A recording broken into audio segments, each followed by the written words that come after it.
Hello everyone, story of Sanita's daily লাইফে তোমাদের সবাইকে অনেক ওয়েলকাম। তো আজকে আরেকটি কেক ডেকোরেশন ভিডিও নিয়ে আমি কিন্তু তোমাদের সাথে চলে এসেছি।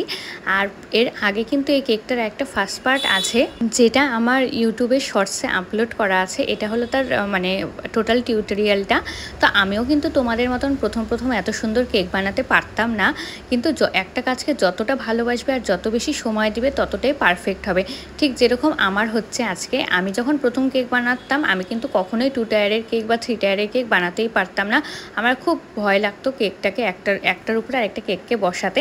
কিন্তু ধীরে ধীরে প্র্যাকটিস করতে করতে আর কেকের প্রতি এতটা ভালোবাসা আর সময় দিতে দিতেই কিন্তু আমিও আজকে অনেকটাই পারফেক্ট হয়ে গেছি। যদিও পুরোপুরি হয়নি, এখনও আরও অনেকটা পারফেক্ট হওয়া বাকি। আর এই কেকটা আমাকে অর্ডার করেছিল একটা দাদা তার ছোট্ট একটা বোনের জন্য। তো সে আমাকে একটা সাজেশনের পিক পাঠিয়েছিল, যেটা 2 টায়ারের কেকটা আছে। তো সেম এই কেকটারই আমাকে পিক পাঠিয়েছিল, কিন্তু বলেছিল যে আমার বোন যেহেতু ডল প্রচণ্ড পছন্দ করে, তাই এই 2 টায়ারের কেকের উপরেই তুমি একটা ডল সেট করে যেরকম করে তোমার ভালো মনে হয় বানিয়ে দিও। তো কাস্টমারের যেরকম চাহিদা ঠিক সেরকমভাবে আমিও লেগে পড়লাম কাজে। তো কেকটার যে সাজেশনের পিকটা ছিল ঠিক সেরকমভাবে আমি 2 টায়ারের কেকটা বানিয়ে নিয়েছি।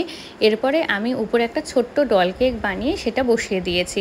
আর এখন কেকটাকে আমি পিঙ্ক অ্যান্ড পার্পল থিমে ডেকোরেট করে দিচ্ছি। মানে যে অর্ডার করেছিল তার মানে বোনের কিন্তু পিঙ্ক অ্যান্ড পার্পল কালারটা হলো ফেভারিট। আর আমি কেক ডেকোরেশনের জন্য কিছু আর্টিফিশিয়াল মানে পেপারের হলো বাটারফ্লাই ইউজ করছি কেকটাকে ডেকোরেশন করার জন্য।